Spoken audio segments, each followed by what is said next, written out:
இப்படி ஒரு முடிவெடுக்க இவளுக்கு எப்படி மனம் வந்தது?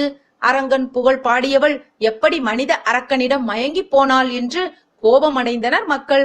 அவளை மயக்கியது பொன்னா, வீரமா, புகழா என்று புரியாமல் சஞ்சலப்பட்டனர்.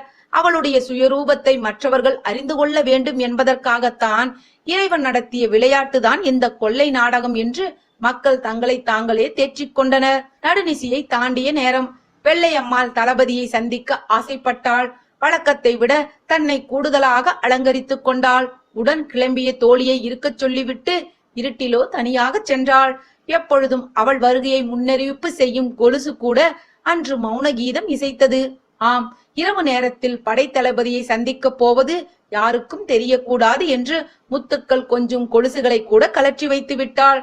ஸ்ரீரங்கம் முழுவதும் முகமத்தியர்களின் கட்டுப்பாட்டில் இருந்ததால் வீதிகளில் உள்ளூர் மக்களின் நடமாட்டமோ சுத்தமாக இல்லை. முகமத்திய படை வீரர்கள் மட்டும் ஆங்காங்கே காவல் பணியில் இருந்தனர்.